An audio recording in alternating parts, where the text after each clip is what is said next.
Hello everyone, welcome to IFS and आप सभी का स्वागत है इस वंडरफुल चैनल पर। आज हमारे साथ और एक खास मेहमान जुड़ चुके हैं जिन्होंने सीएसआर एग्जामिनेशन, एक नेशनल लेवल एग्जामिनेशन को 89th एआईआर इन्होंने हासिल किया है इस एग्जामिनेशन में।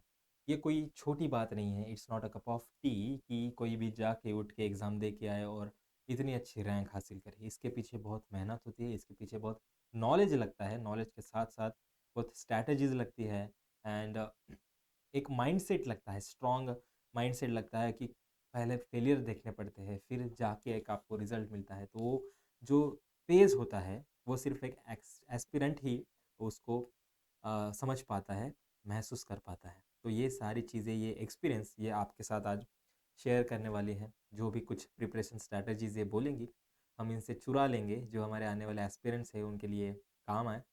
एंड सबसे पहले तो इनको बहुत बधाई हो इस एग्ज़ाम को क्वालिफाई करने के लिए। एंड सबसे पहले इनका परिचय करवा लेते हैं, तो please introduce your self. Yes, myself Gauri, and I am from Ladwa, Kurukshetra, Haryana. I did a bachelor degree in biotechnology and master degree in zoology from Kurukshetra University, Kurukshetra.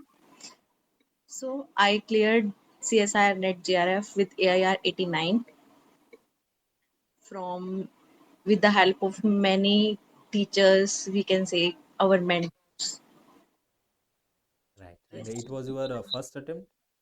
No, sir, it was my fourth attempt. Okay, so over the years आपने क्या सीखा है every attempt के साथ? Yes sir, over the attempt मैंने ये सबसे पहले इम्पोर्टेंट चीज जो सीखी है वो है आपकी प्रैक्टिस। हम्म, सिलेबस से भी ज़्यादा इम्पोर्टेंट जो रखती है वो आपकी रखती है प्रैक्टिस। क्वेश्चंस प्रैक्टिस से जो बच्चे भागते हैं, इवन एक टाइम था जब मैं भी क्वेश्चन प्रैक्टिस से दूर भागा करती थी। तो जब आप एग्जाम में बैठते हो तो आपको याद आता है कि आपने प्रैक्टिस नहीं की हुई। आपको चीजें याद तो हैं बट वो टू द पॉइंट, वो एक प्रिसीजन से जो याद रहनी चाहिए वो नहीं रहती। तो सबसे इम्पोर्टेंट तो सिलेबस तो है ही important, but revision and practice is the most important thing to clear this exam. मतलब क्यों भागते थे आप क्वेश्चन से? मतलब आपको ऐसा लगता था कि अगर गलत हो गया तो बहुत ऐसा डिमोरलाइजेशन हो जाएगा? सर जब मैंने स्टार्टिंग में प्रिपरेशन स्टार्ट की थी तो मेरा ये माइंडसेट था कि मैं पहले सिलेबस कंप्लीट करूं, हम्म, आफ्टर दैट मैं एमसीक्यूज लगाऊंगी। बट जब मैंने एक अटेम्प्ट दिया ऐसे ही, मतलब बहुत ज़्यादा तैयारी करके नहीं दिया था, जस्ट 1-2 यूनिट प्रिपेयर करके दिया था। तो मुझे ऐसा लगा कि मैंने पढ़ा सब हुआ है बट मैं क्वेश्चंस नहीं कर पा रही हूँ। तो इन द सेकंड अटेम्प्ट मैंने सोचा कि मुझे थोड़ी क्वेश्चन प्रैक्टिस करनी चाहिए। फिर मैंने थोड़ी-थोड़ी जो आईएफएस की बुक है प्रीवियस ईयर क्वेश्चन की, उसमें क्या है कि टॉपिक वाइज़ क्वेश्चंस हैं। तो उससे क्या किया मैंने, क्वेश्चन टॉपिक वाइज़ जो है क्वेश्चंस लगाने स्टार्ट किए, जिससे स्टार्टिंग में मेरे बहुत क्वेश्चंस गलत होते थे। I will be very Frank. तो धीरे-धीरे क्या हुआ, जैसे ही मैंने क्वेश्चन प्रैक्टिस स्टार्ट करनी शुरू की, तो मेरा कॉन्फिडेंस बिल्ड हुआ उससे। हम्म। तो मुझे पता लगा कि क्वेश्चन प्रैक्टिस बहुत ज़्यादा ज़रूरी है रिवीजन के साथ-साथ। एंड क्वेश्चन प्रैक्टिस से आपका एक कॉन्फिडेंस भी आ जाता है ना कि मैं जो पढ़ यस रहा सर, हूँ या पढ़ रही हूँ वो सही जा रहा है, सही डायरेक्शन हम में जा पढ़ रहा रहे हैं, ये वो बिल्कुल है। सही डायरेक्शन में जा रहा है, उससे रिलेटेड कुछ आया हुआ है प्रीवियस ईयर, उससे आपको इम्पोर्टेंट और नॉन इम्पोर्टेंट टॉपिक्स का भी पता लगता रहता है।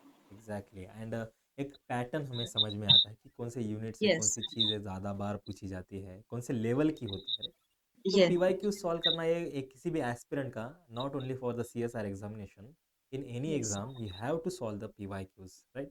एंड नेक्स्ट सवाल मेरा ये है कि what brings you toward the CSR examination? Sir starting से ही बस जब से बीएससी एमएससी किया है तब से पीएचडी करने का एक क्यूरियोसिटी, जुनून। इंटरेस्ट। मतलब आई जस्ट वांट कि जिस सब्जेक्ट को आपने चूज किया है, I want to do some research on it. मतलब सो आई, क्यूरियस थे उस सब्जेक्ट के बारे में आप। Yes sir, yes sir. तो किस में करना है आपको रिसर्च? सर मेनली तो मेरा जो कोर इंटरेस्ट एरिया है वो है cancer. Okay, yes sir. Cancer biology. बहुत सारे यस बच्चे इसके पीछे जा रहे हैं। आई होप बहुत यस अच्छा सर। काम करोगे आप एंड जल्द से जल्द दवा बनाओगे कैंसर के लिए। एंड यस मैं सर। पूछना चाहूँगा कि ऐसा आपको क्यों लगा कि एक अटेम्प्ट होने के बाद, 2 अटेम्प्ट होने के बाद फिर से मैं इस एग्ज़ाम को दूँ? क्योंकि कभी-कभी क्या होता है ना, एक पीयर प्रेशर आ जाता है कि यार मेरे सारे दोस्त लग रहे हैं, कोई पीएचडी के लिए एनरोल कर रहा है, कोई जॉब कर रहा है, बट मैं यहाँ पे इस एग्ज़ाम के ऊपर स्टक हूँ। एक ऐसा आपको लग रहा होगा कि डी पॉजिटिविटी, नेगेटिविटी आप बोल रहे हो, बट एक फैक्ट है ये, आप इससे गुजर चुके हो इस फेज से, तो आपको कभी आया माइंड में कि बस हो गया, अब नहीं करूँगी मैं? यस सर, लास्ट 2 टाइम्स जब मैं अपना चेक करती थी, तो वो मोमेंट बहुत ही डीमोटिवेटिंग होता था। बट द थिंग इज़ वो सबकी लाइफ में होता है कि उस टाइम पे बहुत डीमोटिवेटिंग फील होता है, बहुत डिप्रेस्ड फील होता है कि बस अब हो गया, क्योंकि आपने बहुत मेहनत की होती है। हुँ, हुँ। बट द थिंग इज़ मुझे था कि मुझे करना तो है ही, कि करके तो मैं इसको रहूँगी, बट अभी हो जाएगा तो ठीक है, नहीं होगा तो थोड़ा रिज़ल्ट के बाद थोड़ा ब्रेक ले लेंगे, फिर स्टार्ट करेंगे। बट माइंडसेट तो यही था स्टार्टिंग से कि करना है बस। बस माइंड में बस एक टारगेट लॉक था। यस सर, बीच कि में कितने करना भी है बस। डिमोरलाइजेशन आ जाए, हाँ, एक रिजल्ट के बाद आपको फिर 2-3 दिन लगता है, बस अब नहीं करूँगी, अब नहीं हाँ हो जी। गया। फिर तीसरे चौथे दिन लगता है यार यहाँ तक तो आ गए हैं, बस और थोड़ा हुँ, पुश करना है खुद को, थोड़ा-सा। है ना? ऐसा लगता था, राइट? तो बहुत अच्छे तरीके से आपने मेंटेन किया है खुद को। तो कौन सी ऐसी परेशानियाँ आई है इस प्रिपरेशन के दौरान? सर बहुत सारी परेशानियाँ आई। सबसे पहले मुझे ऐसा लगता है ये एग्ज़ाम की तैयारी कम, ये मेंटल हेल्थ को बहुत अफ़ेक्ट करता है आपकी। क्योंकि मतलब अगर हुँ, during the course of time ये टाइम से नहीं होता तो बहुत सारी दिमा आइडियाज़ आते हैं दिमाग में कि कहीं जॉब कर लेते या कुछ और कर लिया होता।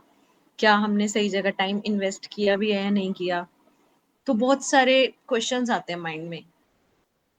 बट द थिंग इज़ कि करना तो था ही तो कर लिया बस। बट ये अच्छी बात है सीएसआर के बारे में कि आपको डिप्रेशन में जाने का मौका ही नहीं देता। बस 6 हाँ, महीने के बाद फिर से और एक एग्ज़ाम 6 आ महीने के जाती है, बाद उस फिर से। तैयारी में आप जुड़ जाते हो। है ना? आपने उस यस, उतना सोचने को नहीं मिलता कि क्या करूँ अब, कितना करूँ? एक ईयर का स्पैन नहीं रहता, नहीं तो बहुत सारे लोग बीच में ही छोड़ के चले जाते थे। यस तो सर।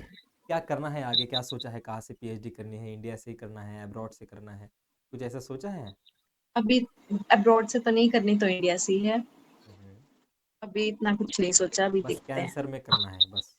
हाँ, बस ये सोचा हुआ तो एज़ अ ज़ूलॉजिस्ट है। ऐसे यस कौन सर। से यूनिट आपको बहुत चैलेंजिंग लगते थे, जो आपने मास्टर्स में नहीं पढ़े, या फिर पढ़े भी होंगे तो उतने अच्छे से नहीं पढ़े, तो आपको बहुत चैलेंजिंग लगते थे यूनिट, या फिर कह लो कुछ टॉपिक?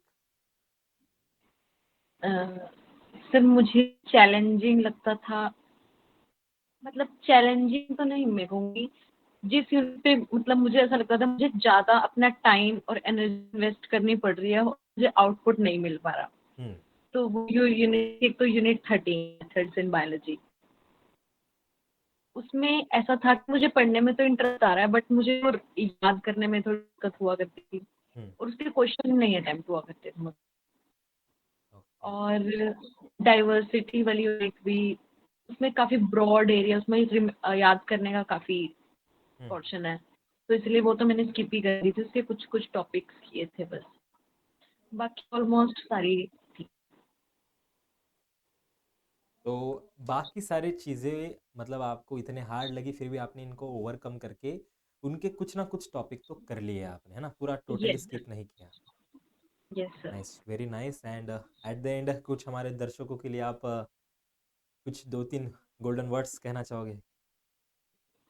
यस सर, मैं सिर्फ यही कहना चाहूँगी कि अगर आपने ठान लिया है तो आप प्लीज़ थोड़ा-सा और अपने आप को मोटिवेटेड रखें और एग्ज़ाम को क्लियर करके ही साँस लें। मतलब एक बार बिल्कुल, टारगेट लॉक हो गया तो उसको बीच में छोड़ के बिल्कुल। नहीं आना चाहिए। उसको अचीव करके ही यस, वो एग्जैक्टली, करो। कभी ना कभी तो वो हासिल होगा ही। और वो ये चले। बातें ना आपके पीएचडी में भी आपको काम आएगी, राइट? एक बार में आपको रिजल्ट नहीं आएगा, दूसरे यस, बार में नहीं आएगा रिजल्ट, तीसरे बार में नहीं आएगा, बट आपने पेशेंस सीख लिया है। आपने अपने यस, इस प्रिपरेशन की जर्नी के दौरान जो पेशेंस सीखा है, जो हार्ड वर्क सीखा है, जो मेंटल स्टेट आपने फेस किया है, ये आपको बहुत सारी चीज़ें पीएचडी में सर्वाइव करने के लिए काम आती है, बिकॉज बहुत सारे लोग इसी कारणों की वजह से बीच में से पीएचडी छोड़ के चले आते हैं, राइट। बट आपने बहुत झेला है, सब पता है आपको, you are experienced now, right. तो बहुत काम आएगा यस। आपको, एंड आई होप कि बहुत अच्छा काम करोगे आप सीएसआर की इस एग्ज़ाम को क्रैक करके। हमारे रिसर्च में बहुत सारे लैब्स है, जैसे सीएसआर के हैं, आईएसआर के, जहाँ जाना चाहो जाओ, बहुत अच्छा काम करो, एंड जो भी हमारे लोगों के लिए कुछ अच्छा करने की कोशिश करो। Okay, and yes. Yes. Congratulations for now, बहुत बहुत बधाई हो आपको पूरे आईएफएस की टीम की तरफ से, एंड आगे वाले आपके सुंदर भविष्य के लिए बहुत बहुत शुभकामनाएं आपको। All the best, and thank you for your precious time. Thank you so much.